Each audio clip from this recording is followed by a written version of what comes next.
It is a fact that the human brain is not fully developed until its owner is in their mid to late 20s. And the part of that brain behind their forehead, called the prefrontal cortex, is one of the last parts to mature. This area is responsible for skills like planning, prioritizing, and making good decisions. Until that piece of the brain has solidified, people are impulsive, selfish, and unaware of the possible consequences of their own actions. They also cannot distinguish when they're being manipulated or lied to as well as people with fully developed brains can, which leads them to be more trusting. Essentially, their guard is always down. In the United States, the legal age of consent in 34 states is 16. 6 states have it at 17 and 11 at 18. The legal age to obtain a driver's license is between 16 and 18, and legal adulthood comes at the age of 18, with a few remaining restrictions. By the time you're 21 in the United States, you can drink alcohol, rent a car, earn your pilot's license, buy a gun and carry it concealed. In some states, you can buy and consume cannabis. You can also adopt a child and go to a strip club. Just maybe not on the same day. Mind you, you can work in a strip club at 18. Any legal sex work is at your disposal when you turn 18. All of these things are available before your brain is physically capable of making completely informed choices. But it stands to reason that with all of these laws in place, anyone without a degree in psychology or a rabid interest in true crime would have no idea of the paradox of responsibility being laid out before them.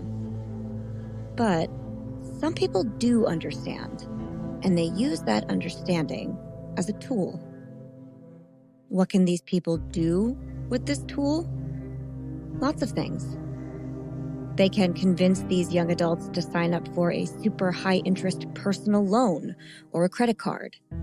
They can get them involved in a multi-level marketing scheme or hook them in with clever internet hacking that results in identity theft. Or they can go a little farther. Maybe they convince them to send nude photos that they go on to sell or use as blackmail. They could catfish them and ask for money or gifts. If the young adult in question is under 21, the aggressor could say, buy them a drink, or 5 drinks, or slip something into their cup when they weren't looking. They could also offer these young people party drugs, or the chance to be a model or influencer, then lead them away from their group of friends, throw them into a van, drive them to a remote destination, and traffic them off to the highest bidder. All of these consequences come on the heels of one seemingly harmless moment. Trust plus opportunity equals disaster. Nowhere will you find more opportunities for disaster than on spring break. A place with beautiful warm weather, water, and copious amounts of alcohol that attracts thousands of young adults every year. Spring break destinations have disproportionately high rates of human trafficking, DUI deaths, and incidents of alcohol poisoning, rape, and illicit drug use. They can be very dangerous, especially if your guard is always down. In the United States, these trips are projected as a rite of passage, when your passage is not yet complete. Now, close your eyes and imagine this. You're in paradise. There is crystal blue water and white sand beaches at the end of every street. Colorful umbrellas and striped cabanas dot the shoreline. Merchants in little stands will cut the top off fresh coconuts and make you a drink right where you stand. The air smells like Hawaiian tropic sunscreen, salt, local spices, tropical fruit, rum, and the occasional blasts of air conditioning you walk through when a shop that sells designer sunglasses or woven tote bags briefly flings open their doors. You have found yourself in the fortunate position of having a nice amount of disposable income, but you don't need a job. You have no family to care for, your needs have all been met, and your living situation is secure. You are on this trip of dreams with good friends in the same position who have assured you that no matter what, you will be safe. But more than that, you know this in your bones. You're an important person, and you possess a sort of invincibility. Should anything mildly alarming occur anyway, well, one well-placed phone call will have you back in your home in less than 24 hours. In this position, it seems almost foolish to say no to just about anything, doesn't it? Think about it. What would you agree to if you thought you couldn't get hurt? Sit with that for a minute. The answer is probably a lot scarier than any narrative I could have written. I'm Holly. I'm Leslie. And we would be dead.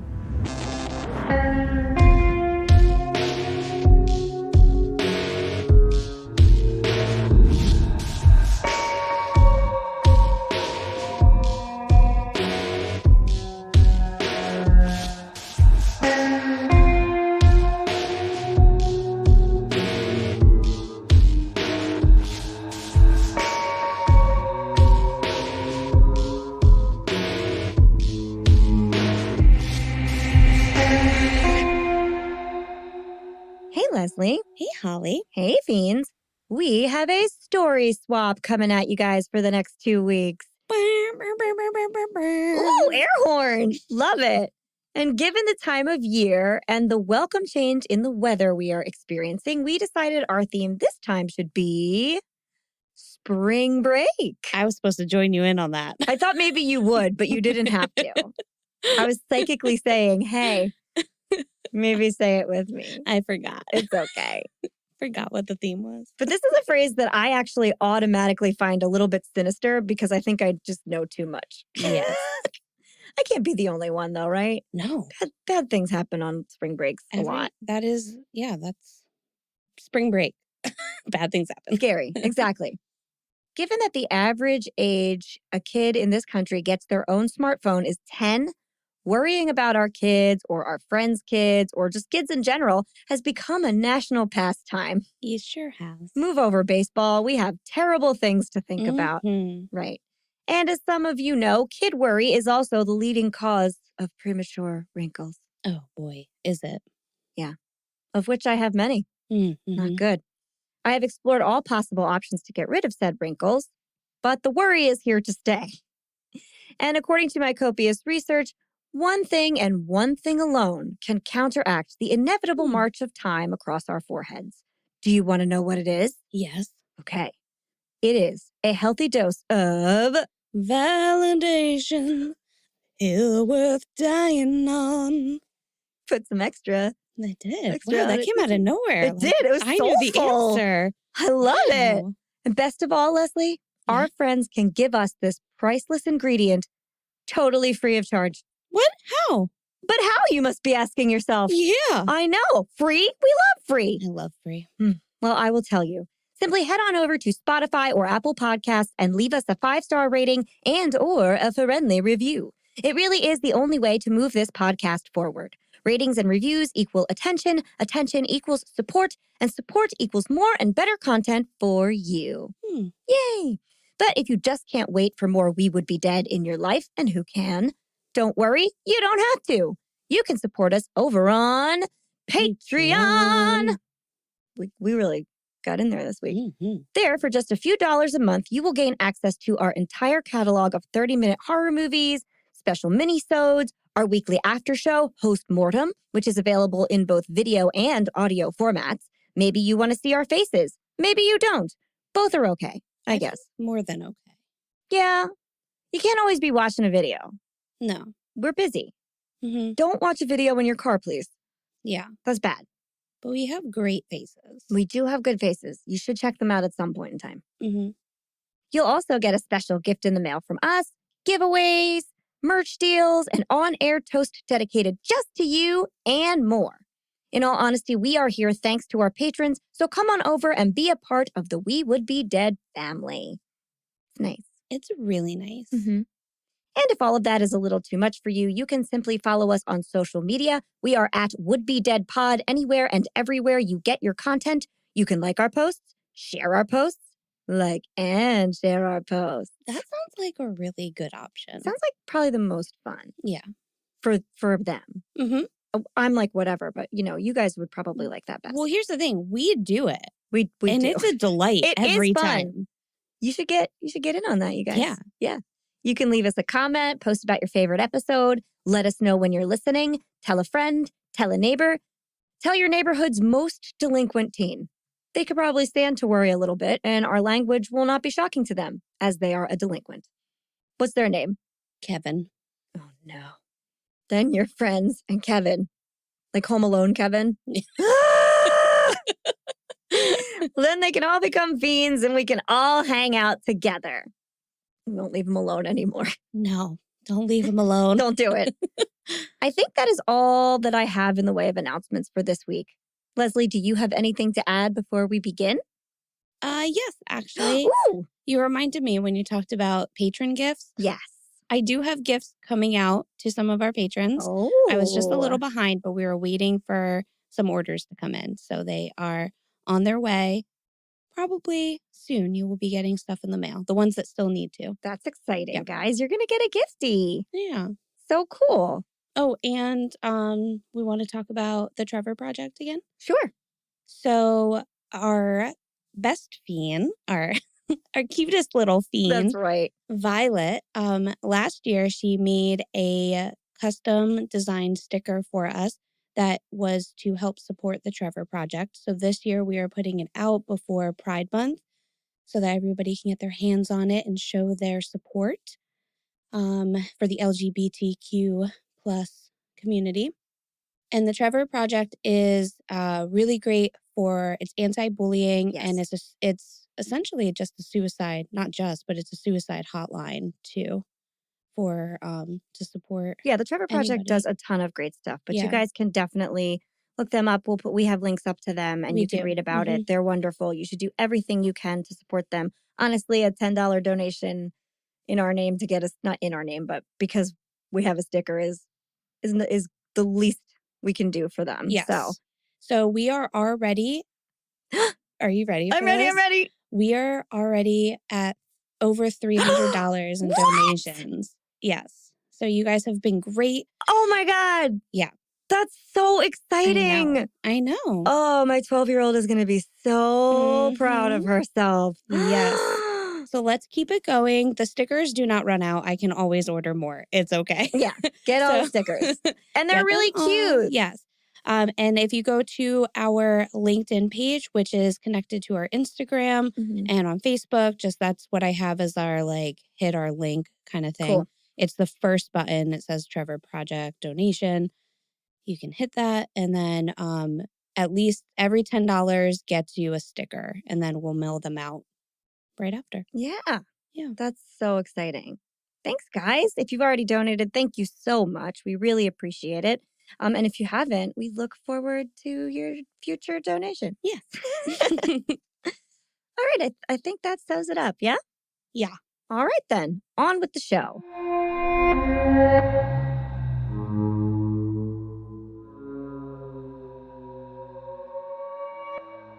Our story begins on April 25th, 2009. We are in Chili, New York. It's spelled chili. It's pronounced, I think, Chili. That's how they say it in more local reports. But if I'm wrong, you guys, I'm sure you will tell me. Those of us who are unfamiliar with this town, it is a suburb of Rochester. I know that. There you go. So that's where it is.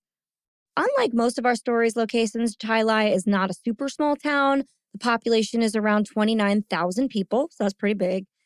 But it's not a busy city either. It's just your average middle-class American town with tree-lined housing developments, strip malls, parks, a couple schools, and a community center. It's very like any town USA. Okay. It's like Springfield on The Simpsons. It could be anywhere. The temperature in Chilai on April 25th, 2009 had skyrocketed to an unseasonably balmy 83 degrees. So it's one of those early spring days that just gets really warm really fast. And everyone gets excited when that happens. Yes. They're like, oh my God, it's summer. It's not too cold and it's not too hot. It's a light jacket. Yeah. Great.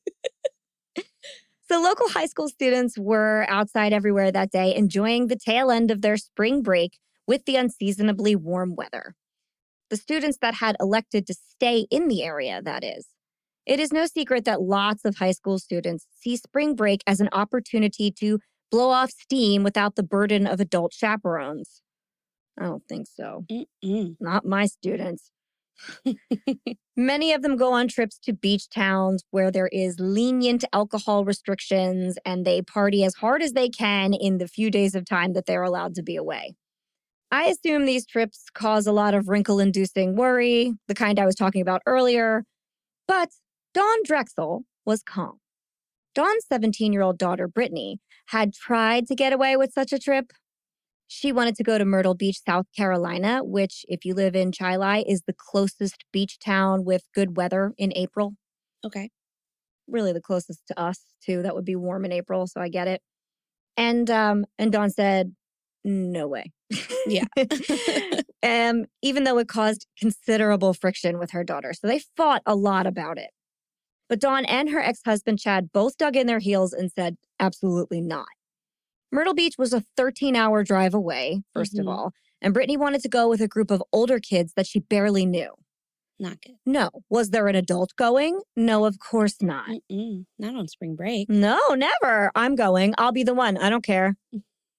You want to go on some trip with a bunch of kids? I'm going too. I'm not staying in your room, but I'm there. So Dawn and Chad knew, though, that this spelled trouble right away. They were like, you're going to do bad stuff.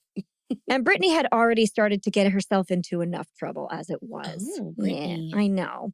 Brittanee was a beautiful girl. She was petite and athletic. She was like a star on the soccer team. She had highlighted hair and ocean blue eyes. The eyes were actually a product of contact lenses. Brittanee had been born with persistent hyperplastic primary vitreous in her right eye, which required several surgeries and rendered that eye blind. So to distract from that eye's tendency to wander around, she wore bright blue contacts where her eyes were naturally green, which to me would just be like a bullseye.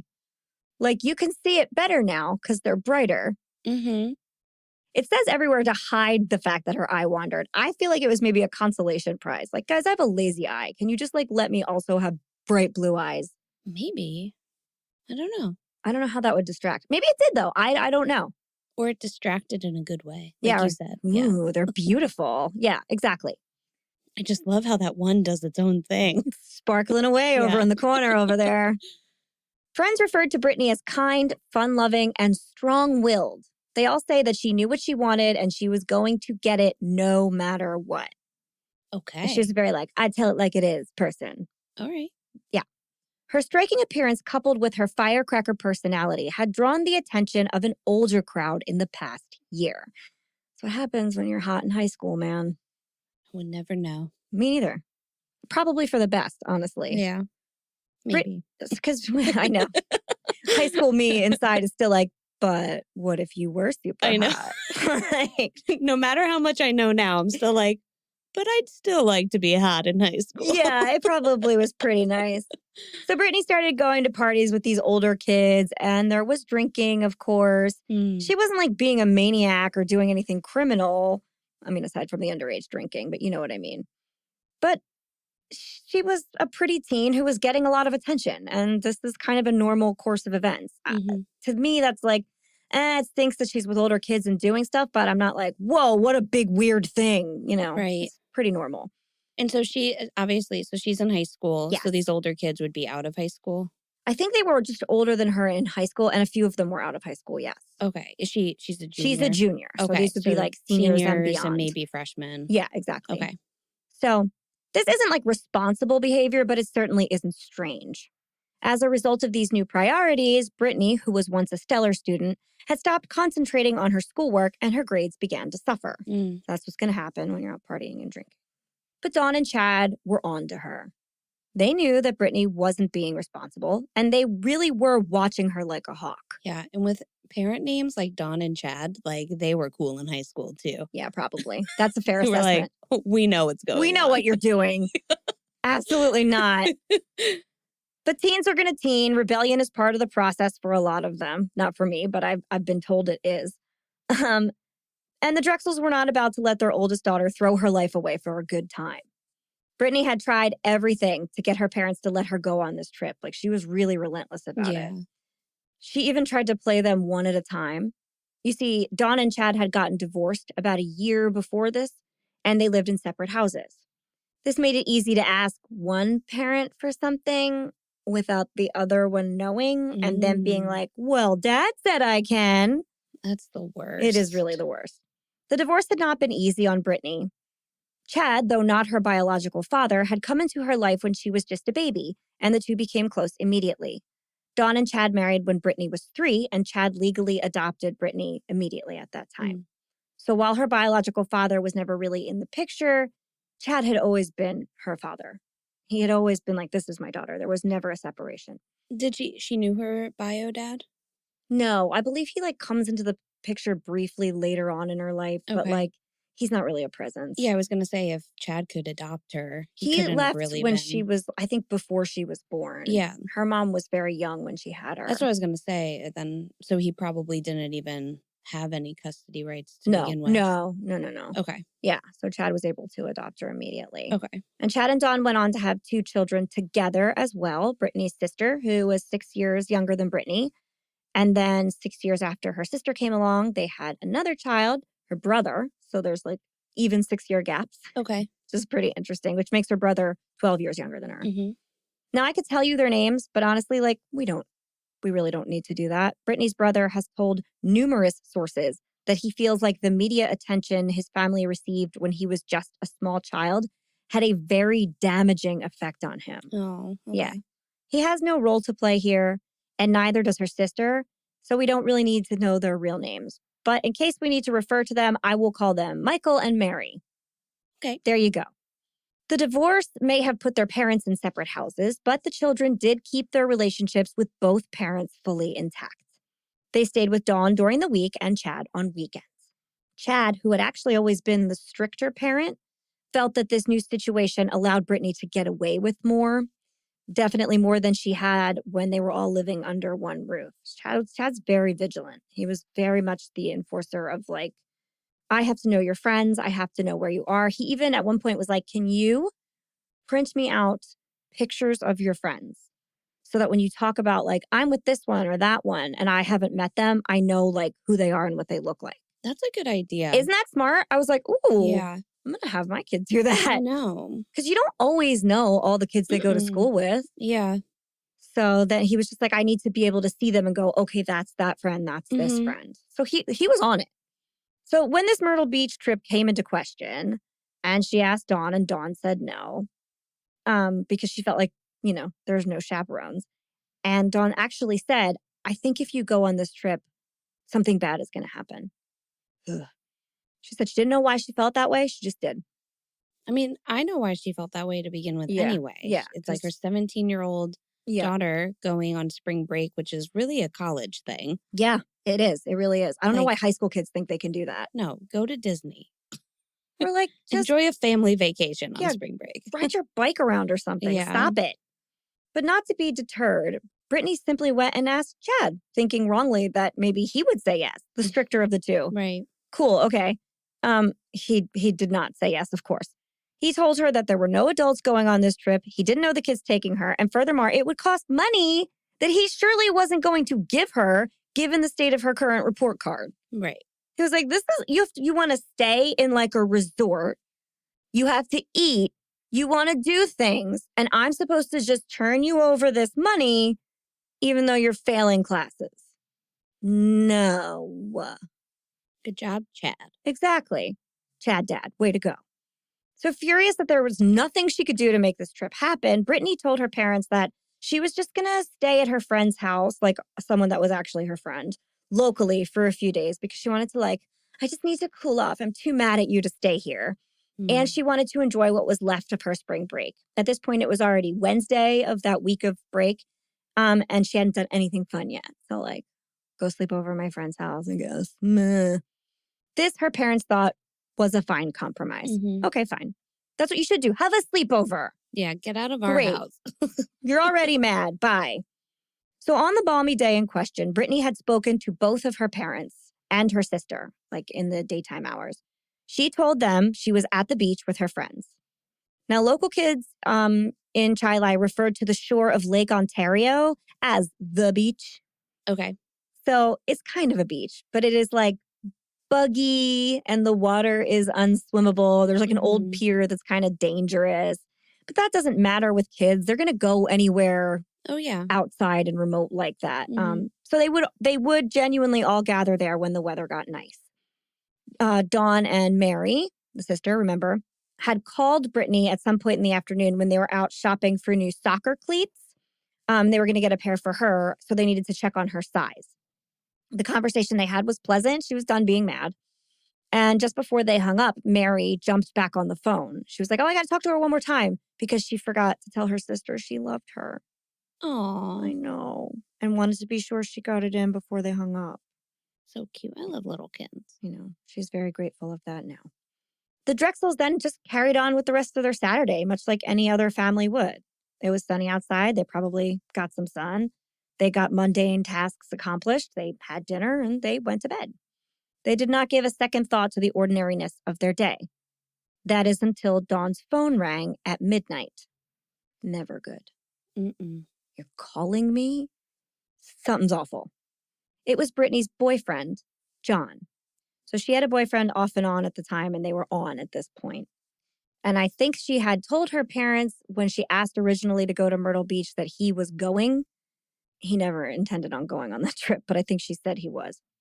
So anyway, it's Brittanee's boyfriend, John, and he says that he has something to tell Dawn, and she's not going to like it. He told her that Brittanee had never been at her friend's house, and the beach she was referring to was Myrtle Beach. She had gone after all, in secret.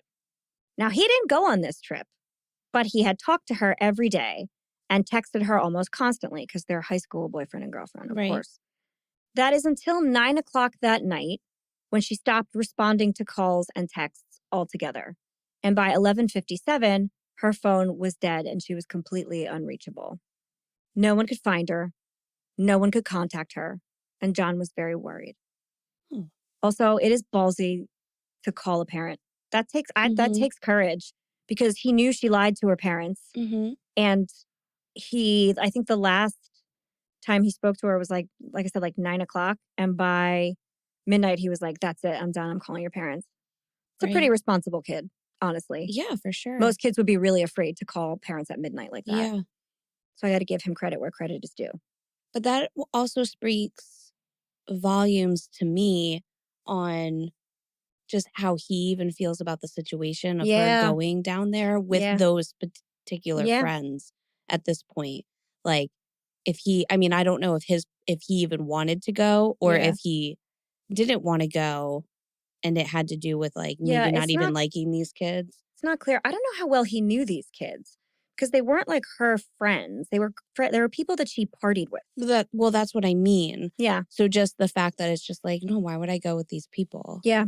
Yeah, I don't know. But he did have contacts for them and he did say like, where is she? And they were like, I don't know. Because as it turned out, like she had been going off on her own a lot. She wasn't spending all her time with these kids. Okay, yeah. So after this phone call ended, Dawn, of course, immediately called the damn cops. But the damn cops in this case are the local Rochester police. Because if you call 911, you get your local police, right? There wasn't a whole lot they can do other than pass information along to the Myrtle Beach police. Right. So once she got off the phone with the cops, Dawn calls her friend, who was a Marine stationed at Camp Lejeune, which is just a couple hours from Myrtle Beach. I think it was like 2 hours and 15 minutes, something like that.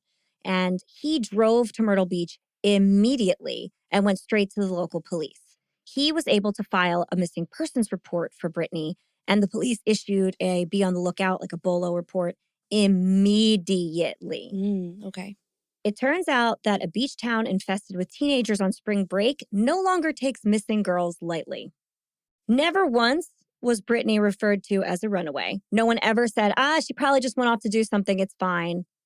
Nobody was anything but extremely urgent when it came to locating her. And I hate to say this, but I was just shocked when I read that. I'm like, you mean the cops didn't dismiss it at all?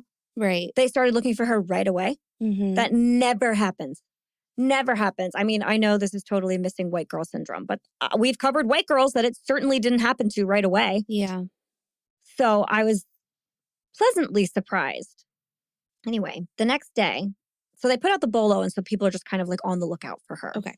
Then the next day, the police, when it's like light out, because you need daylight to really search, they begin an all-out exhaustive search of the area. And as information trickled in, they pulled out all the stops.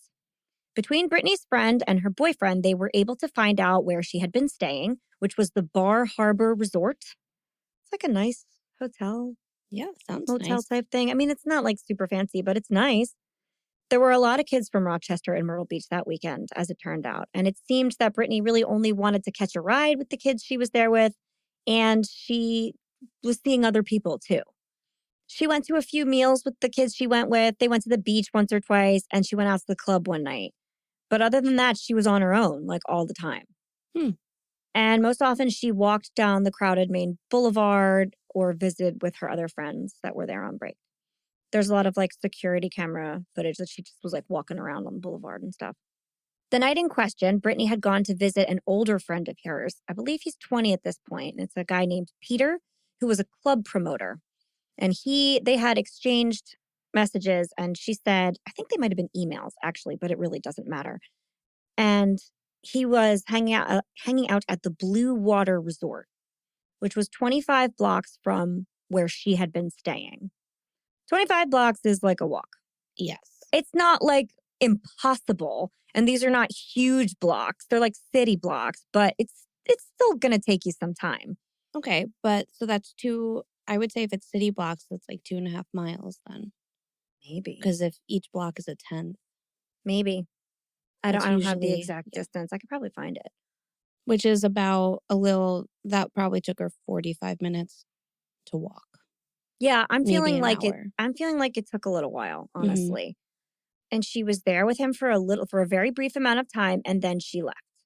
Okay. That's what we have to start with. She's just hopping around. She is. And she took like long walks every day. Okay. Now, the walk from her resort to this resort is down the main boulevard. That makes sense. Yeah. So if you've ever been to any shore towns, the main boulevard is like lit up. It's like all motels, arcades, restaurants, stuff. It's just stuff everywhere. There's like a grandstand, and there's people everywhere, foot traffic, car traffic. It is busy and lit and visible. Right. And so walking by yourself isn't like weird. Like early in the evening. Yeah. It wasn't late at night. So no, this would not be like a weird and dangerous thing to do. It was like you're going down a busy street when it's light out to begin with. So yeah. So, okay, the cops find out this little bit of information. They're like, okay, we need to pull her phone records and get security camera footage and start canvassing the area and talk to anybody who was working last night. So they do that. So what they find out is that evening, Brittanee had been texting with a girl named Jennifer that she was sharing a hotel room with. Apparently, Brittanee had borrowed Jennifer's clothing, like one of her outfits. It was black shorts and a teal like tank top, like a silky tank top. And she did not ask for permission to borrow those clothes. And Jennifer was less than pleased when she noticed it was gone. And this is what Brittanee had put on to go see Peter. Okay. So when Jennifer notices her clothing is missing, she texts Brittanee and asks her to bring it back to her because she wanted to wear that outfit that night. This is such like a teenage girl thing. It really is, yeah. Although I never would have been like, walk back. I probably would have been like, okay, it's fine. Same would have been like, oh, man. I'll just wear like my bathing suit, I guess. I would have been like, I think I would have said something, but then I would have been like really bitchy and then backtracked and just been like, it's okay. Just like tell me next time. Yep. That sounds right. Yeah. No, this girl like hung in there, but still they were her clothes. Yeah. So, and she was also Brittanee at this point was simultaneously texting her boyfriend, John, because she's annoyed at her situation. Because of course she is. Yeah. Right. So here are the texts that they found on her phone. These are all the texts right before communication went dark on her phone. So at 8:15, Jennifer texted her, "Where are my black shorts?" At 8:16, Brittany said, "Shit, I wore them. Did you want to wear them?" What? I didn't know. At 8:17, Jennifer said, "Yep, take them off. Yep, so take them off and gimme." Brittany said at 8:18, "Okay, I will when I get back. Sorry, I went for a walk, but what's going on tonight?" So at this point, she's just out walking around on the boulevard. No response. Brittany texts back a couple seconds later, "What's going on tonight?" Jennifer texts back a couple seconds later, "I don't know. I don't know yet." At 8:20, Brittany texts, "Okay, well, let me know and I'll meet you back there or whatever." At 8:21, Jennifer says, "We're going to Hotel Key?" That's a stupid text that made no sense. Oh, no, "We're going to Hotel K." Yeah, I was going to say. Yeah, we're going to the hotel, K. Okay. That was my typo. At 8:33, Brittany is seen entering the Blue Water Resort where her friend Peter is staying. She was supposed to meet up with Peter, obviously, and she's got on the black shorts and the tank top. She has not. There are some reports that say she returns the shorts first, then goes back, and then the rest of this conversation happens. I don't know how the timeline would line up with that. And also the footage of her shows her with the black shorts on. Yeah. So I don't know how much water you can kind of put into that. Yeah, it sounds like she was already on the way there. Yeah. So she probably was like, let me just go here and then I'll walk back. Yeah. So at 8:40, Jennifer texts her again. "What shirt are you wearing? Because the white one is here." Brittany texts back, "The one you were going to let me wear. Blue and teal." Jennifer, "What is that?" 8:43, Brittany, "It's dressy. I'll be there soon. I'm going to walk all the way back." At 8:48, the Blue Water Resort security camera catches Brittany leaving to walk back. So she is seen walking out of the Blue Water Resort. At 8:51, Brittany texts her boyfriend, John, "I'm going to fucking bug. You have no idea." At 8:54, John texts back, "Why now, baby?" At 8:55, Brittany texts, "Tell you later when you call me. I'm so heated." At 8:57, John texts, "Are you going out with them tonight? Please don't let your last night be ruined. Baby, seriously, for me. Please just try to enjoy yourself. You deserve it more than anyone I know." Have fun for me. For me, you deserve it. You've been working so hard at partying. Yeah. Don't let your grades tank for no reason. Exactly. Go have fun. At 8:58, Brittany says, "I'm staying in, packing, and going to sleep." But the street camera that originally caught her leaving her resort to walk to the Blue Water never sees her again. Oof. So she's last seen leaving the place with her friend Peter and then never hits again. Okay. All right. At 10:26, John texts her, "Please call me, please." At 10:39, Jennifer texts her, "Where are you?" At 11:57, her phone disconnects. Ooh. Yeah. Which means it was like destroyed, basically. Mm. So actually, like I said before, there is one record of her doing that walk twice, but you guys can decide what you think. I think it was just once, considering the security cameras have her wearing the black and blue outfit. Mhm. But that must have been one banging outfit, man. If her friend was like, "Get back here. I know. I need to wear it." So cops confirm with phone records that Brittany was typically on her phone all of the time. So it's just like call, text all of the time. And the fact that like she just went dark communication wise was really weird and unusual for her. The phone pings that they got followed the path that she, had said she was taking via text. So it went to on a walk, to her resort, then to the Blue Water. All of those things checked out. She did go to those places. But then after her last text, something changed. The pings accelerated rapidly, which means the phone had gotten into a car. Right. It quickly moved to Georgetown, to a pole yard near a town called McClellanville, which was like 35 miles away from Myrtle Beach. Oh, wow. And then all communications stopped. Cops immediately thought that when she stopped texting, she had probably been taken somewhere against her will. They went right to that. Again, like, where are these cops every other time? Right. Every other like incident like this we have ever covered, the cops have been like, she didn't want to tell anybody she was in a car. Mm-hmm. No, these cops were like, somebody took her. Right. Good. And it's funny because the cops are immediately on alert. But then when, I forget what local news outlet said this, they were like, some people were saying, "Oh, were afraid she was trafficked. And some local news outlet was like, nobody's trafficked here. That's definitely not what happened. And like the amount of people trafficked in Myrtle Beach was like unbelievably high. It's unbelievably high Yeah. whenever you look at it in any town. Yeah, it's true. But they just were like, no, that doesn't happen here. And they were like, yeah, it does a lot. Yeah. So anyway, that's just an outlier that I found. But now to get where we are at this point in the investigation, it did take a couple days. Everything I just described didn't happen in a matter of hours, obviously. Right. It takes a little time to find all that stuff out. And in that time, Dawn, Brittany's mother, had traveled to Myrtle Beach with one of Brittany's friends because she was like, I got to be here. I need to, be on the scene. And the news media found out, and this case exploded. Okay. I don't know if you guys remember this, but this is like, in our time, like Gabby Petito level. Like people were nuts reporting this case. It was everywhere. The story was huge. And it was huge due in part to the fact that a lot of people related to it. They were like, oh shit, I sent my kid to Myrtle Beach for spring break. What happened? Who's there? What? Huh? So it piqued a lot of interest. And it was like one of those mysteries that everybody is talking about. I was enjoying a spring break 2009 in Atlantic City, so. I lived down here by then. There was no spring breaks. I lived down here too. Okay. I think my brother, his girlfriend at the time, and then one of my other friends, we were all home. Yeah. And so they were like, we'll take you to Atlantic City. We'll do like Murmur and isn't that nice? All these things. And I was a full adult that didn't have break. Yeah. That's fine. So in addition to the fact that people were interested in, a girl disappearing from Myrtle Beach, it did seem that Brittanee had disappeared from a very busy, well-lit, heavily traveled strip at 9 p.m. And that, to a lot of people, was also very interesting. How can that possibly happen? There's so many people. There's a grandstand. There's motels. It's the Central Boulevard. People don't just disappear like that. Yeah. A lot of the motels on the boulevard have cameras as well, but they're focused on the desk clerks and the guests, not out on the road.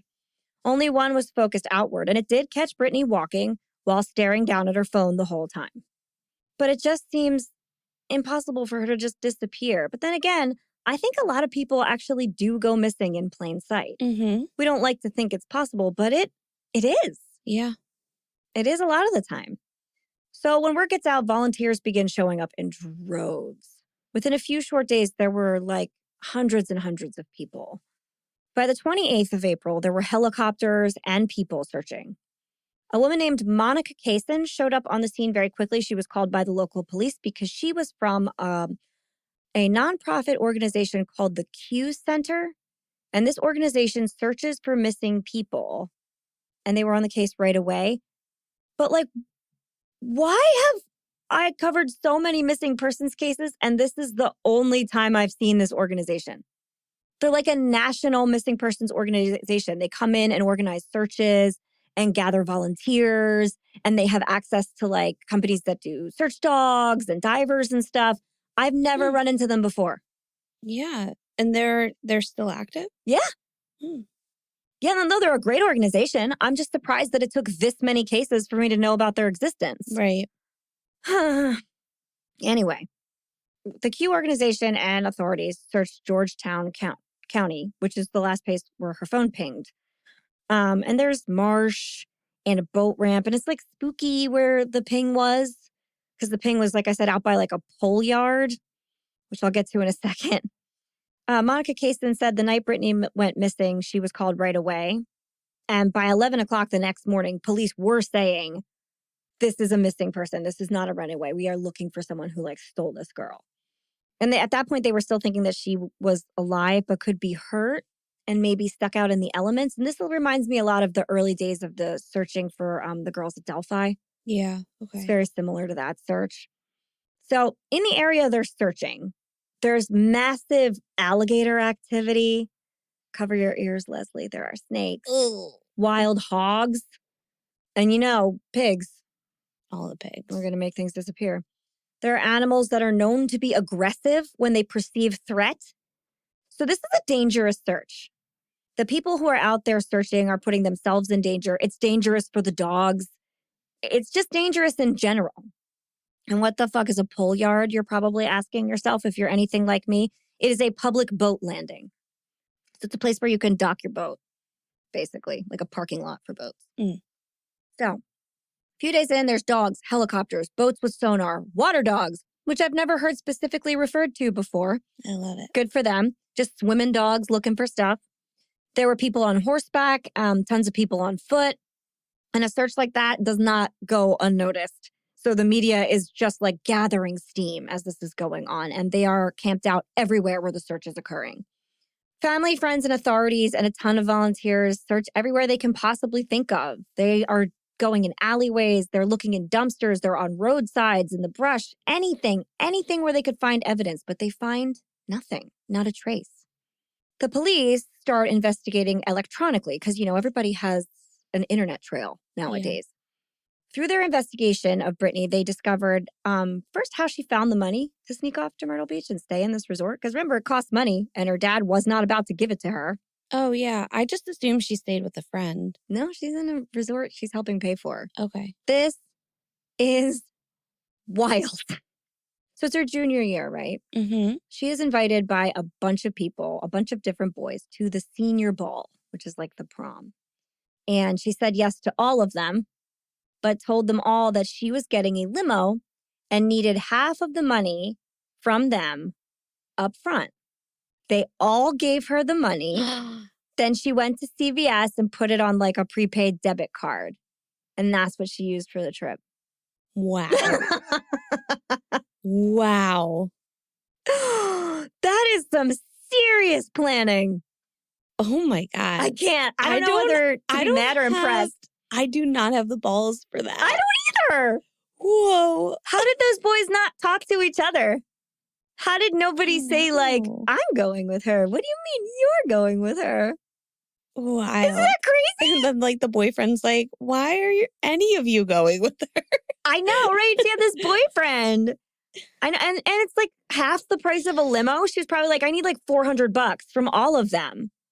Oh my. Yeah, I know. This is like a pretty good scam. But anyway, wow. That's how she did it. So while all of this is going on, what was she going to do when she got back? I don't know. Just be like, I was at my friend's house. Well, I lost it all. Oh, yeah, with the prom. I don't know what she was going to tell these boys. Yeah. They swindled me. I have no idea. Wow. I don't think she thought that far ahead. No, I guess like, that's the point. Figure it out when I get there. Like, I think so far. Oh, me too. I can't not think of everything. Yeah. But yeah, she was just like, we'll cross that bridge when we come to it. Myrtle Beach.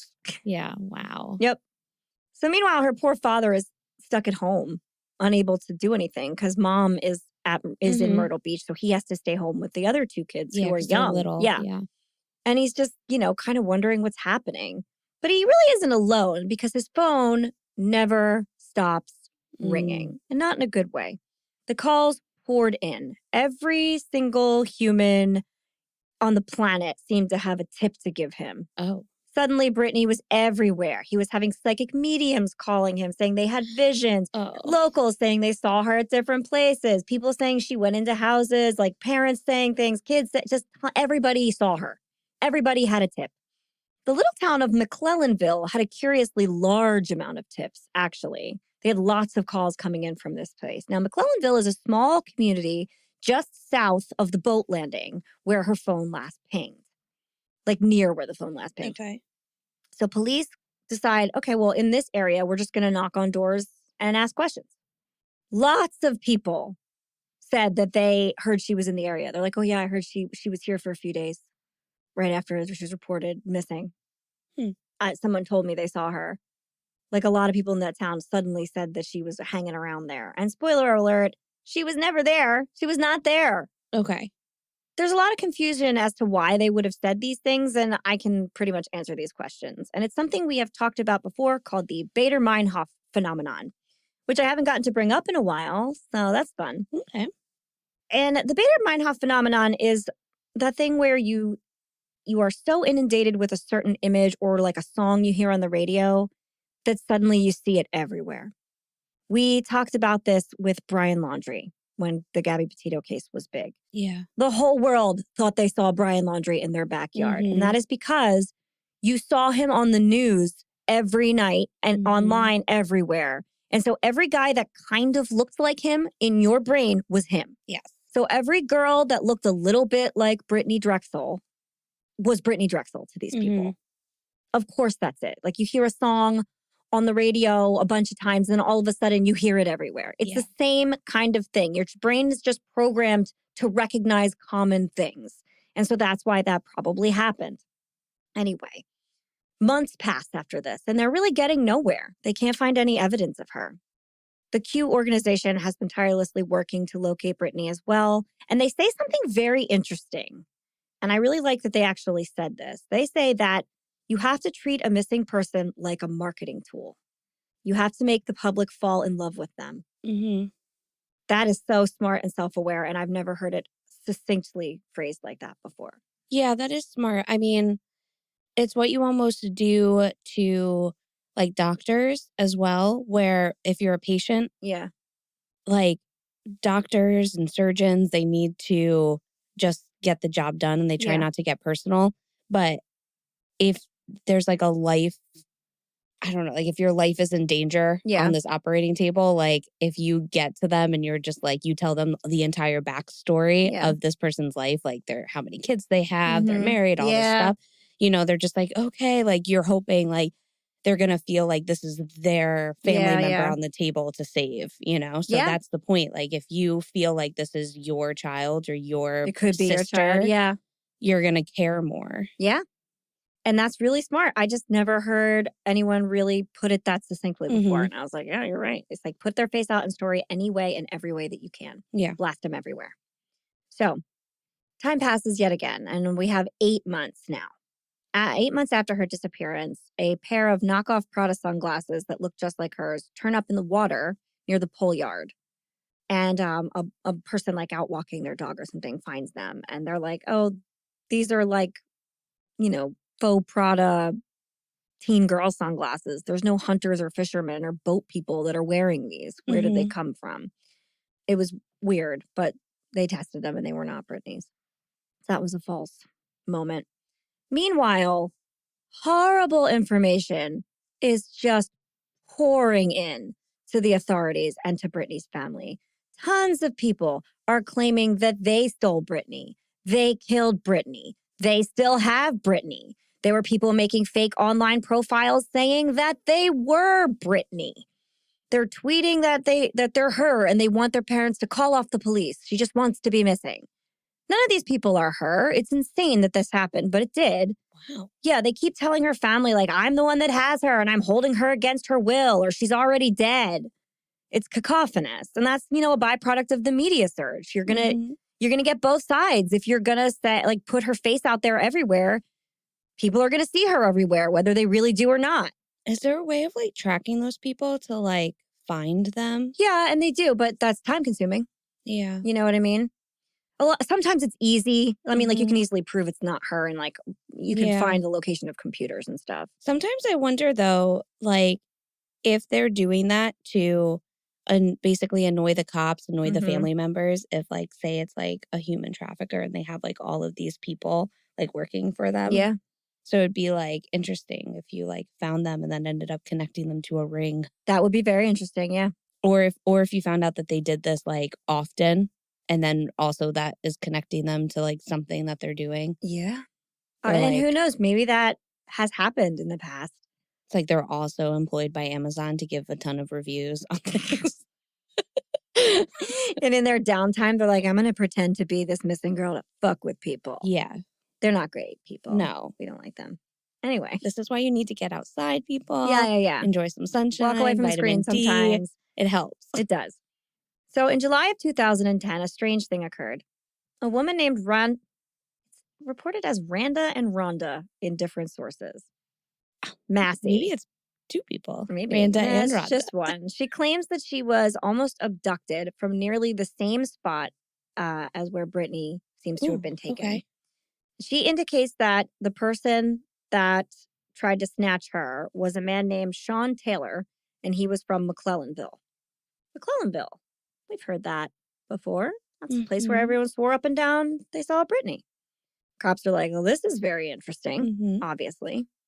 Now, they go and find Sean, the alleged kidnapper, and this man has an airtight alibi. He's like, I was at this location, and I went to McDonald's, and then I came home. And there was security footage of him doing all of these things. Okay. He was very clearly where he said he was, and not snatching some lady off the sidewalk. What happened to her? I don't really know. I never totally followed up on that one, but Sean was not guilty. However, the media only reported half of that story. Oh. They only reported that he tried to snatch a woman off the street in the same place where Brittanee Drexel had been possibly abducted, and he lived in McClellanville where Brittanee Drexel had supposedly gone. And then after they dismissed the charges against him, the media forgot about him. And they did not say not guilty. Yeah. Right. This ruins his reputation. I'm sure. Completely. Totally ruined. Yeah. His life is never the same again. And we'll get back to this guy and why he's linked, but it's pretty nuts. So then a man named Ken McKenzie, who is the captain of SLED in Myrtle Beach, and he's from the Georgetown Criminal Investigations. He's like a big deal detective guy. He says that he doesn't like the way Brittany's case is going, and he's the head of everything. So he decides to change investigators, and he assigns a detective named Phil Hanna, who is now left with an absolute mountain of leads because they have to look into every report they've gotten. Yeah. And he has to sort them all out. So he starts digging into it, and one seems a little more promising than the others. Right after Brittanee went missing, police had pulled over a man named Raymond Moody on a traffic stop. Done. Yeah. And he had quite a record. Detectives went to speak with the local woman who runs the sex offender registry in Georgetown. Because, spoiler alert, some of Raymond's offenses were, they made him a sex offender. So she had an awful lot to say about Raymond. Okay. And the first thing she said was like, yes, this guy could definitely be the person you're looking for. Ray had a huge history. First of all, he was in the Navy for a little while, and then he landed in California. We don't need to go into how he grew up. I don't really care. While he was there, in California that is, he got married, and this marriage yielded 3 daughters. So he has 3 kids living in California. While he was in California, he also spent 21 years behind bars after confessing to kidnapping and raping 7 young girls. Oh. Yeah. And this person is just on the streets? He was. On June 9, 2004, Raymond Moody was granted parole and left California to move back to Georgetown, where his parents lived and where he grew up. So Detective Ken is immediately like, that's the guy. This guy did this. That's his thing. He does this. So he starts to probe into Ray Moody. He's like, who can I find? Who's with this guy? And he finds out that he is or was living with a man named Ernie Merchant, a man who refers to himself as Ray's prison husband. Ugh.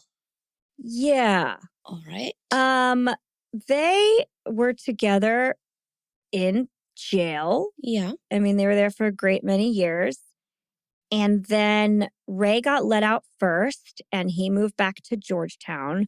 And then when Ernie got let out, he moved to Georgetown too to be with Ray. Although it turns out that when Ray is not in prison, he doesn't particularly want a husband. Oh, you don't say. If you catch my drift. Within a year, Ernie caught Ray having an affair with a local woman named Angel Voss. And after that, Ernie said, we are not having sex anymore ever. Okay, I guess he was still getting it from Ernie for a little while too. So Ernie tells this like wild story about how Angel, the girlfriend, comes and talks to him at some point in time and says that Ray has killed a girl and now they're all in trouble because they're all associated with him. So Ernie does not call the damn cops. He calls Ray's children, who, as I said, he had 3 children. Now they live in Florida. They grew up in California. And he tells them this. He's like, hey, kids, your dad killed somebody. I don't know if this is the route I would have gone, but I'm not them and they're not me. And then it kind of ends there. Ernie calls the kids to warn them, to be like, you could be associated with this person, and he supposedly killed a girl.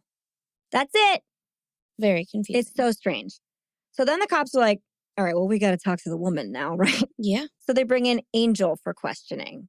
So Angel Voss talks to investigators, and this is in 2011. Wait, was it the kids or Angel that said something to police?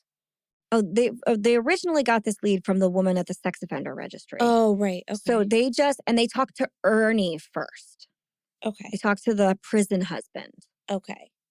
Okay. And so that's when he's like, he cheated on me with this woman named Angel. Okay. She came around yelling to me that Ray had killed somebody at some point in time. I told his kids that happened. Case closed. Okay. I gotcha. Right. Which is a weird way to close that case. But again, not me. So the police are like, we got to talk to Angel next. But This is wild. Ernie's not going to go to the police.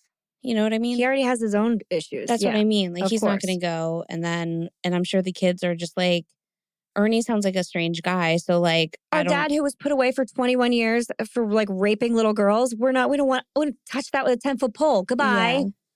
Yeah. So anyway, I guess in a roundabout way, Ernie thought he was doing the right thing and that the kids would tell or something. I have no idea. He was just passing the buck, I think. Or maybe just being like, continue to stay away from your father. Yeah. From Papa. Yeah, stay away from Papa. And if you want to call the police, not me, you definitely can. But I cannot call the police. Thank you. Goodbye. And don't even mention my name. Yeah. Thanks, kids. Bye. So they bring in Angel. And like I said, it's 2011, not 2022. Yeah. Like this happened not that long afterwards. And they start questioning her about Ray. She tells them she was with Ray on and off for like 3 years. And they're like, okay, well, do you know about his past? And she's like, plays coy a little bit at first. And the cop said, okay, we'll tell you. He was arrested for kidnapping and sodomizing 7 different kids. And she responds to that statement with, that's starting again? The cops are really smart and they're like, we can't react, really. They're kind of like, yeah, I know. Yeah. And you probably have been a victim of this man's too, right? It must be really hard for you, isn't it? And of course, now she starts sobbing. Right. The last thing you want to do is make this woman feel embarrassed. Or scared or like, or spook her in any way. Exactly. So the cop starts going in, or the interrogator says like, these things he does, these horrible things, he can't control them. And he didn't get the help he needed when he was in California. We need to get him help. You want to help him, right? I'm like, fuck, the guy's a genius. So then she starts talking. And she says that he left that night in the middle of the night in question when Brittanee disappeared, to take a walk. And she doesn't know what he did. Okay. She admits that she has a past with alcoholism, but she's sober now. And she calls Ernie, the prison husband, a drunk. Then she says that there were times when Ray would get kind of violent with her and amped up. Like he was abusive at times. And he would get all like revved up and then go on walks. And then he would come back relieved. And she'd be like, I knew he had some kind of release while he was out walking. Great. And one time when they were in the middle of a battle, Ray said to Angel that he didn't want her to end up like that girl at the beach. AKA, don't make me mad or I'll kill you and dump the body in a place they'll never find. Wow. Yeah.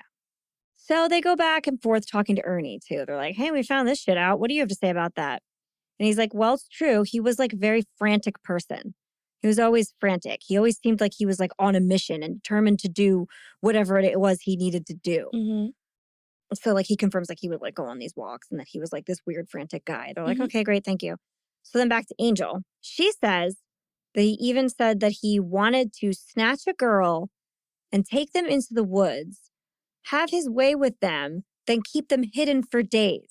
He said he wanted to tie them to a tree and spread their guts wide open and watch the blood run out of them. Okay. It's 2011. Let's keep that in our minds. We know that this guy said all these things. Okay. And it turns out that the last location where Brittanee's phone pinged was near something else other than just the pole yard. It was near Ray's house. Oh. So The police then take Angel and they drive her around Myrtle Beach and they say, hey, point out places where you guys have like stayed together or spent time. And she does this, but she's like freaking out the whole time. She looks very nervous. She's just like super nervous about the whole situation. That's it. They're like, okay, thank you. Just want to see like maybe where he hung out. There's really not much they were doing. They just want to kind of see how she reacted to situations, I think. So then they go to an apartment that he also has at the Sunset Lodge Motel. And they find nothing. They find nothing on his property. There's nothing. There's no hard evidence, so there's nothing they could do. So the cops then go and talk to Ray. And they approach him. And they're trying to like, hey, you have anything you want to tell us about this missing girl or whatever? And he says, I'm not going to talk to you. You're smart investigators. You figure it out. Wow. He doesn't say, I didn't do it. Right. He doesn't say, I have no idea who this girl is. He doesn't say any of the classic I didn't do it lines. He says, come find me when you have evidence. Bye. God, the pulse on these people. I know. It's crazy. But, I mean, the crime has no body and the body has no crime. Like, there's nothing there right now. And so years pass. Then in 2015, the feds decide to step in. So the FBI is like, we got this. Because a federal inmate had offered up some information about the case. So this is a jailhouse informant. I'm not even going to get into how unreliable jailhouse informants are because they are serving their own interest 99% of the time. So this guy says, Timothy Sean Taylor, strangely enough, the son of the man who was supposedly trying to snatch Randa Massey, was brought in for Brittanee's murder. Here's why. Wait, I'm sorry. The son of the man who remember I said a girl was someone tried to kidnap her from the same spot. Oh, this is Rhonda. Yeah. And she was like, this guy did it. Okay, this guy's son is the person they bring in now for Brittanee's murder. Sorry, it sounded like you said random assy, and I was no. I was like, he was just trying to get some ass. Is that what you're saying? No. So this informant is a federal inmate named Tyquan Brown, and he is talking to his prosecutor about a different state case. So he's giving them information about something else, and when they finish, he says, do you want me to tell you about Brittanee Drexel? And they're like, yeah, of course we do. And he's like, okay, I can tell you everything. I was there. Now, you still can't find a single article that lays out the fact that this guy is for sure lying or that he has been held accountable for any of this at all. But here's what he says to the prosecutor. He says, I know where she died and there is physical evidence of it. And the prosecutor says, okay, tell me more. But he also says that he wasn't going to take an inmate's word for anything. But then he does, so whatever. So Tyquan says that he saw Tim and Tim's father at a stash house in McClellanville. So like a drug dealer den, basically. He said he goes in the house and he's standing around and these two men are with a group of people. Then out of nowhere, Brittanee comes running out of a back room. Tim's father grabs her and pistol whips her. And then the two of them drag her back into the back room again. Now, when he saw her, he says she looked like she had been held there for some time. She was in distress. She had possibly had drugs in her system. She didn't look good. So they drag her into this back area again. And then he hears shots fired, 2 shots. Then a few moments later, Tim emerges with a body wrapped up in sheets, and it is taken out of this stash house. The police then say that the feds say they have secondhand information that corroborates this story. The informant then adds on that Tim kidnapped her or got her to get in his car off the street in Myrtle Beach, and he brought her to McClellanville, where he showed her off to all his friends, and then they tricked her out and trafficked her out of this stash house. And when the press started to circulate with pictures of her because she had disappeared, they killed her so that no one would find out what they had done to her. Wow. This is a big and specific story. Yeah. He then says that once he took the body away, He dropped it into a gator pit where alligators disposed of all the remains. Okay. And a bunch of witnesses come forward after this information is released, and they say they saw this happen. They saw the body get dropped into the gator pit, but they can't tell you where the gator pit was because there's like a lot of them around and who can pay attention at that point.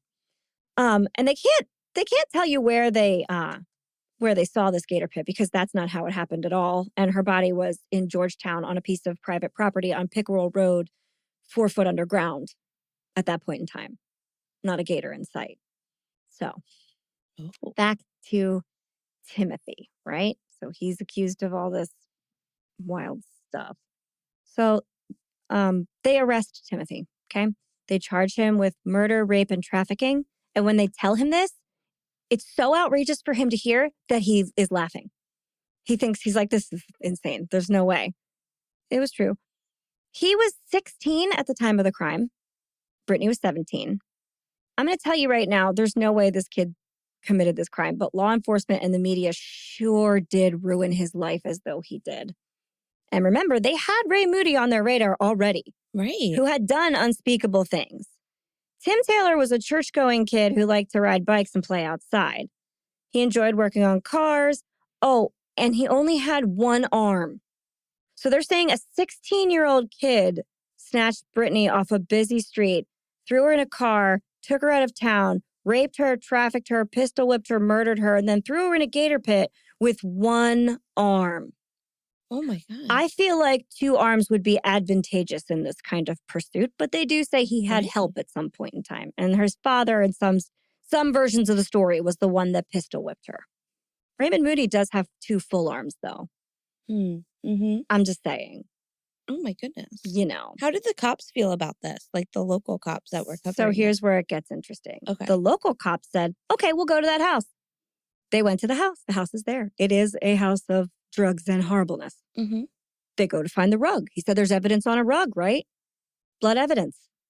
There's the rug. They find the rug. It does have blood on it. They're like, all right, case closed, right? They bring the rug in. They test it. That is not Brittanee's blood. Because of course it isn't.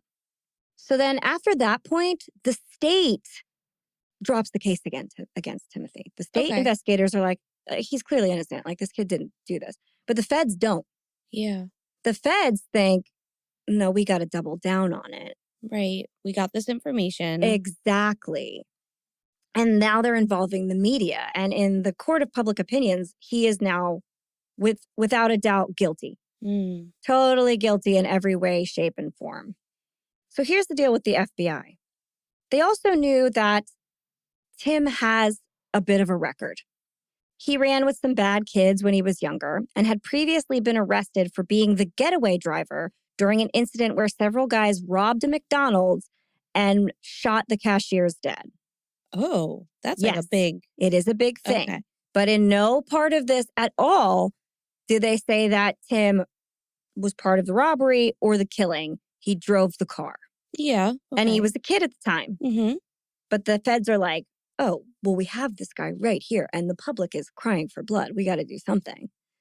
So they decide to bring him in with a legal loophole because he had never been charged really with the McDonald's thing. There was like part of that crime they could still charge him for. Okay. So they brought him in basically to hold him, you know, and they utilized something called the Hobbs Act, which is where they have the ability to bring Tim back in on old charges because they're trying to put him away for something else, basically. It's a tool that they use a lot. And a lot of times it's very useful. You know, they could have found something on Ray Moody possibly and brought him in for, you know, abusing a woman and then prove that there. But they didn't use that in that case. They used it for Tim. But this way they can lock him up and deny bond or bail and keep him in jail until they can make a case for killing Brittanee. But there was no case to be made because he also had an alibi. There was no way that he committed this crime. It was just kind of wild that they held him as long as they did. So the cops, or the federal government, actually not the cops anymore, created a story. And they go to have a press conference. And they say they knew Brittanee was in McClellanville for several days. They didn't really know that. She wasn't. They say that Brittanee was killed the night she was abducted. They don't know that, but they're making these statements without any proof, and that's kind of dangerous. And they say that the killer was a local who had likely been doing it to other girls. So now they have planted the seed in McClellanville that there is a monster hiding in their community in plain sight, and everybody's daughter could be next. Which makes the message clear. Light the torches, motherfuckers. It's time for a witch hunt. Mm-hmm. So when they bring in Tim Taylor and say, this is the guy, everyone jumps on board. Right. And everyone immediately believes this gator pit story, including Brittanee's family. Everybody runs with it. They're like, that's what happened, even though there is no physical evidence that corroborates this story or links Tim to the crime at all. They just really wanted it to be true. Because I think sometimes cops just want a solution, any solution. And they were having a tough time getting Ray Moody on these charges, but it might be a hell of a lot easier to convict Tim, especially when he's thrown into the public court of opinions. Did I mention he was black? Because of course he's black. Of course he's black. Is Ray Moody? No, he is not. People will turn on a young black man in a second. This is Emmett Till 101. His conviction would satisfy the public. Even if it wasn't justice, the case would be closed. It would be over and everyone got the villain they were comfortable with. So they leaned in. Oh, I feel so bad. Yeah. And they did lock Tim up. He did go away. They said they wanted to put him in solitary too, even though he was not a violent criminal at all. During this time, Tim's family got death threats. He had kids. They were threatening to do the same thing that happened to Brittanee to his children. Ooh. Yeah. It's really brutal. They said they were going to come for his parents after that. They wanted to do to his daughter what happened to Brittanee. It's really bad. It's really, really bad. Right. And so Tim's family, like, to this day, doesn't sleep soundly for fear of, like, the angry mob coming for them. Yeah. Because in the end, they couldn't convict him. There was no evidence against him. But the press didn't report that either. They never said he was not guilty. If you Google this case, you will still find a ton of things that say he did this. Oh, that's wild. Yeah, someone else is convicted, but there are still tons of things linking him to Brittanee Drexel. Ugh. Yep. And of course, Brittanee's family is furious and calling for this kid's blood. Yeah. They don't know any better, though. They think that's what happened to their daughter. Of course they're horrified. So awful. So when Tim is brought into court, he pleads guilty to the original McDonald's robbery thing. And the cops are like, okay, you're going to serve time, but you could serve less time if you have any information about another crime. And he's like, dude, I don't know what to tell you. Like, I didn't do this. At the time when, like, I was supposedly at this trap house, I was in school. Right. There are records of him being at his school when he was supposed to be at this trap house shooting Brittanee Drexel. Right. So he couldn't have done it. Yeah, he's like, I clearly am not Tim the Toolman Taylor. I know, I thought nor that. did I kill Brittanee Drexel. Yep. So they lock up Tim. I think he ends up serving like 11 months too. Okay. But in this time. That's so awful. Well, I mean, he for the crime that he committed. So fine, whatever. He didn't need to because he had already been like convicted for it in the past. This is like double time, that's but true. whatever. And it seems like he has since maybe he had turned his life around. Okay. So anyway, during this time where he is locked up, the jail informant that they got the original information from just couldn't keep his story straight. He did tell it a lot of times because he liked telling it. Sure. And he had just begun a 24-year sentence for manslaughter, so he was eager to offer as much information as possible. Yeah, keep talking to me, people. Exactly. It's a long time here. But all of his important details changed. Eventually, Tim was completely removed from the story altogether, as was the town of McClellanville. Oh. So Tim ended up spending 11 months in jail. And eventually, the prison informants admitted that they had made the whole thing up. It's so frustrating. The whole story was fabricated. But again, press doesn't report that part. When they find that out, they don't go to the public with it. They just let them keep talking about it.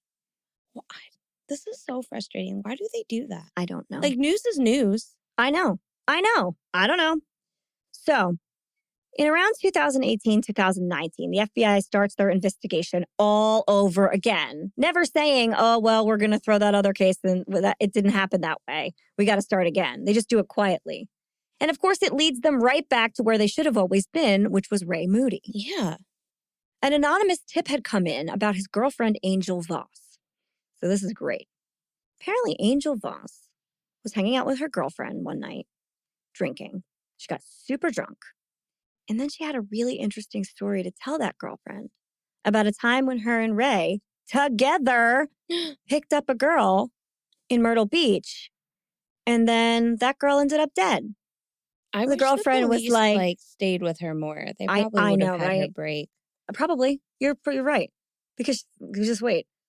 So the friend, I imagine this friend like, great. I have to go home now. What a cool story, Bye. Angel. Bye. Oh, take care of yourself, girl. Drink some water. Take an Advil. Yeah. So then she calls the police right away, Yeah. obviously. And they're like, oh, great. We're going to bring Angel right back in. Yeah. So they bring Angel back in. And I watched this interrogation. And she Okay. collapses in like a second. Yeah. They're like, yeah, you probably know why you're here, right? And she's like, I did get drunk. I got drunk. I did get drunk. And I said some stuff. You know how you get drunk and you say stuff you don't mean? I didn't. She's like falling apart in it. Yeah. Right. But eventually. I didn't mean to confess to no crimes. Exactly. But eventually she does say like, well, maybe some of it was true. And the cops, pull in the ace they had in the hole, which was the fact that time had advanced. So we have more technology now, which means they could line up her phone and Brittany's phone on the day of the disappearance to being right next to each other. What? Yeah. And Brittany's phone started moving, in this car, like within a minute from when Ray's car was at that location. Would you look at that? Yeah, so weird. And upon hearing that, Angel's like, okay, I was in the car with him when he picked her up. We drove to his house in Georgetown. I dropped him and her off. Or I was there for a little while. We partied. He wanted to have sex with her. I didn't want that to happen. I left. When I came back, it was just him there, and he said her friends had picked her up. That is the story she gave them. Okay. And this is when she finally confesses this, right? It's April of 2022. Way later. Way later. Yeah. Okay. Oh. At this point, she agrees to help the FBI. And she's like, listen, I will wear a wire and I will talk to Ray about what happened to Brittanee. And she does. And they do get some stuff. So this is from People magazine. On May 5th, 2022, Raymond Moody admitted to what he did to Brittanee Drexel. So they bring him in after that. All right. And they say, the cops are very clever. And they tell him, we're going to put Angel away for this, for life. We think she did it. And then he admits it was him. Right, because he can't help himself, too. Right. So he tells the authorities that he and Angel were driving in Myrtle Beach when they saw Brittanee and they asked her to party with them. He said that she got into the car voluntarily. A lot of people argue that. Family argues that. Although, you know what? I don't entirely.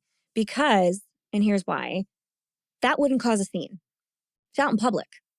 Mm-hmm. If they're like, hey, I got some weed or some booze. You want to come party? And she's like, well, I'm mad at my fucking friends. Fine. Yeah. And she gets in the car. No one is going to go, oh my God, that girl just got dragged screaming into a car. Yeah. That's not going to make anybody notice her doing anything. Yeah. I mean, she also could have got pulled in really fast, She which you don't notice. Or they could have, or maybe she was like, well, I'm going to a party. Yeah. And you have stuff. Yeah. Why don't we go there? Know. And if she was, 2.5 miles away. Yeah. She might have just been like, let's just get a ride. Yeah. I don't know. I don't know. Or could have just offered, to, like you said, to sell her drugs maybe, or to sell her like, hey, you look underage, I could buy you beer or whatever. Mm-hmm. So she could have gotten into the car voluntarily. We don't know she didn't. We don't know she did. But I don't think that's so outside of the possibility. He could have offered her something.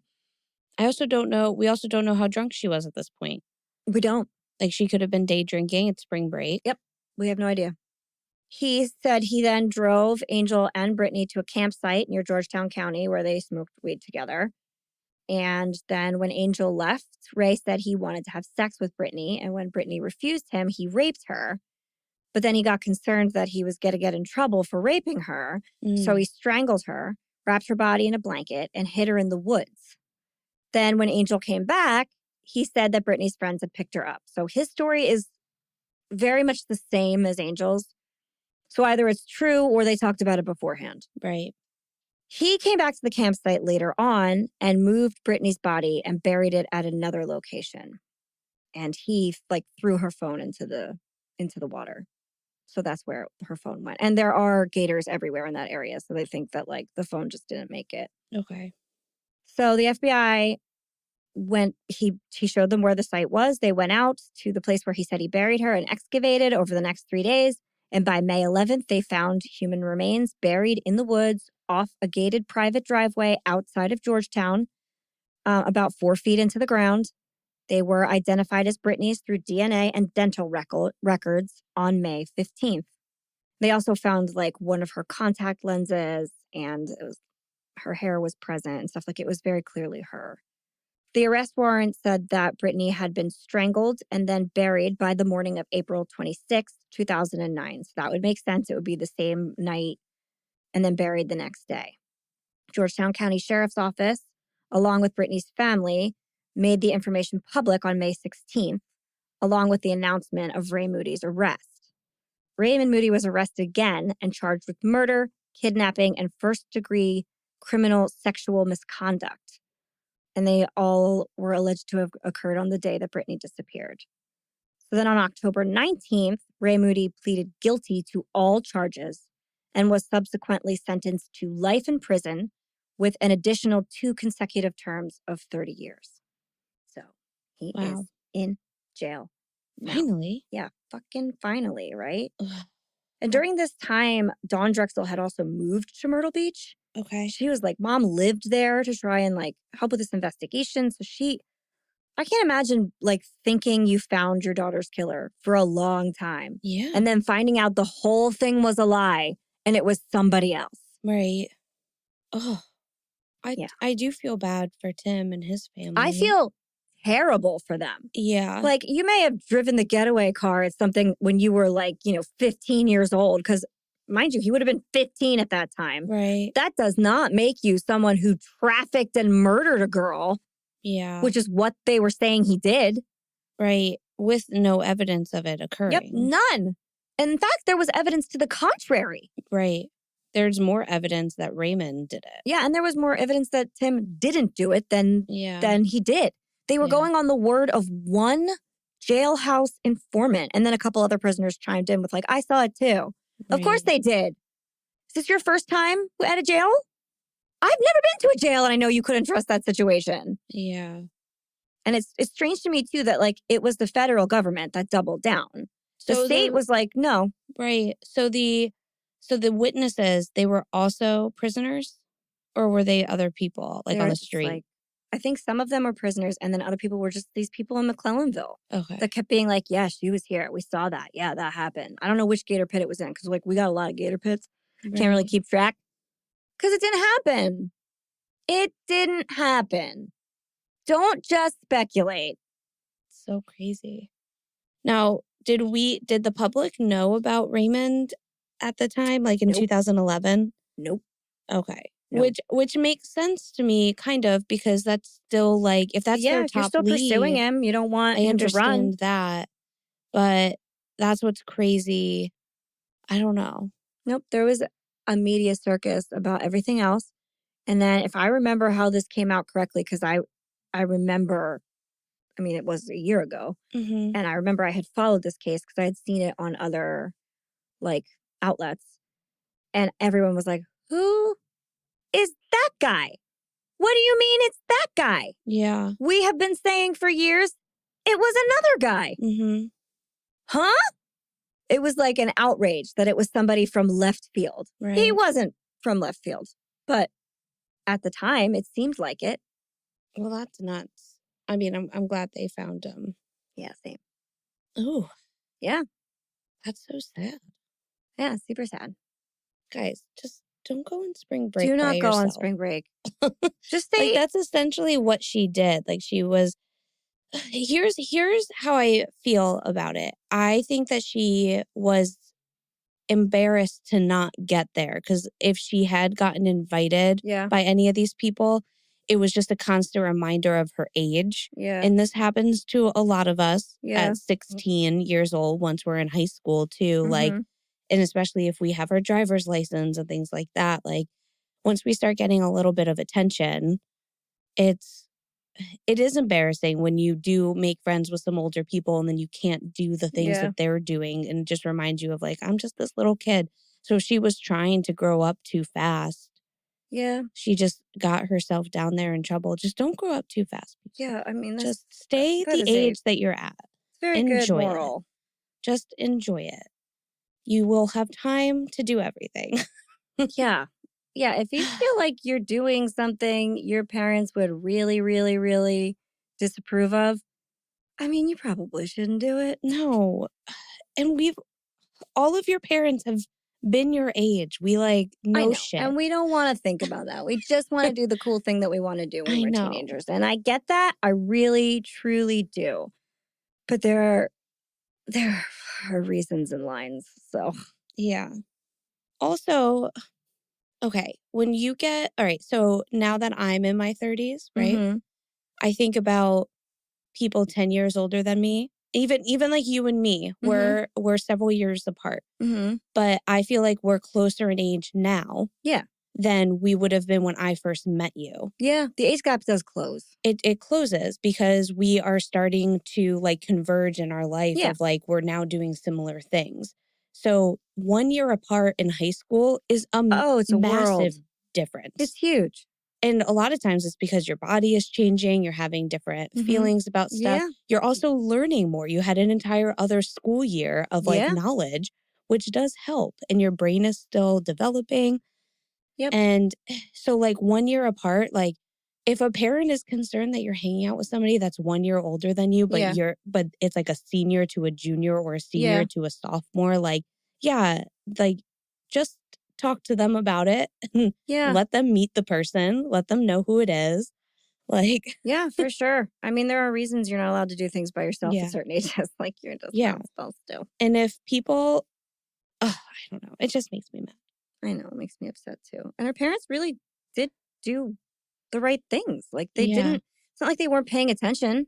It's not like they weren't like, go ahead, do whatever, I don't care, it's fine. She lied to them. She lied to them, but it just makes me sad that kids find themselves in these situations. Like that her end was in no way her fault. Right. But it's just sad. Yeah. It's just really sad. Oh, yeah. I wish it didn't have to be like that. I wish it didn't have to be like that either. And one more thing I would like parents to take away, and I've said this many times before, but like you can track your kid's phone. You can and you should.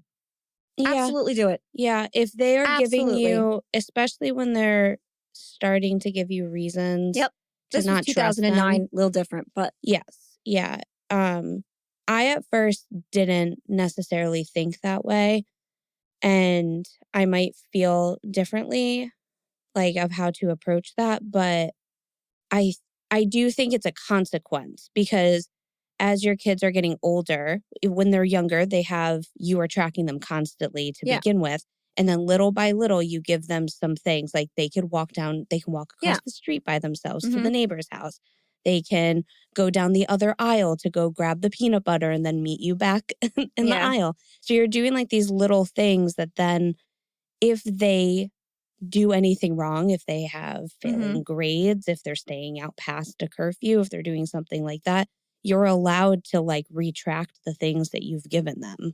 Right. And but what I'm saying is like the Find My iPhone app is on everything in your network. Yeah. You can check that and see where your kid is. Yeah. You can now. I don't know what technology was then, but if you don't have an iPhone, there are apps like that. Yeah. Where you can, you know, if your kid is trustworthy, you're not looking at it. And I get that. But if you're like, my kid is away from me and I've been having like dodgy experiences with my kid. Right. You don't have to go, no, I'm going to trust them. You can go, I can just see where their phone is. Right. Because if they had been able to just be like, I'm just going to check in. And they saw that her phone lit up in Myrtle Beach, they would have been like, oh, fuck no, let's go. Yeah, I guess that's true. She was there for a few days. Yeah. She left on the 22nd. It's a 13-hour drive. She went with those people. So she would have gotten there on, the 23rd or 24th. I mean, did she have an iPhone? I just know she had a phone. Yeah. It's 2009. Yeah, so I don't know. I don't know if you would have had the app, or I don't know if the app was available. Yeah, this is just pings that they can judge by. But I'm saying, like, nowadays. No, yeah. Parents now, if your kid is not with you, yeah, you can look on a map. Yeah. You can make sure they are where they said they are. Mm-hmm. That is not an invasion of their privacy. That is you keeping them safe. Yeah. And if they are not where they said they were going to be, then you were totally justified in doing that. Like, come on, you did lie. If they are, never have to talk about it. It's fine. Yeah. Better safe than sorry. Agreed. Is what I'm saying. And also, like, if you have that capability, your kids should know that. Your kids should know. You should be like, I can see where you are. Mm-hmm. If they know that, they're not going to do that. Yeah. They're going to get caught. Transparency. Exactly. Be fully transparent with it. Be like, yeah, I will check on it sometimes. Yep. It's my job to keep you safe. Anyway, her parents did everything. I'm not blaming them. I'm offering up tips for right now. They did. Yeah. I mean, she moved to Myrtle Beach. She did. They did. I mean, they did everything they possibly could. Yeah. So, toast. To Brittanee. Brittanee. Mm-hmm. To the boyfriend for calling the mom immediately when he felt something was more wrong than No, what was I agree happening. because it seems like a little step, but it's hard to do that. Mm-hmm. So cheers to him. And to Brittany's parents, Dawn and Chad, who really were great parents, are great parents. Cheers to them. And if we were trying to claim a little of our independence in a place where nobody had our back, we would be dead.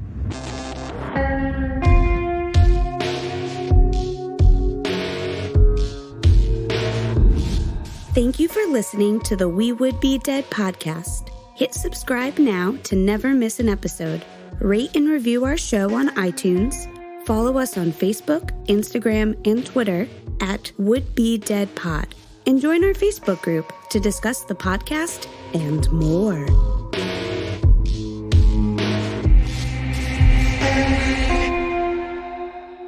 Light the torches, motherfuckers. It's time for a witch hunt.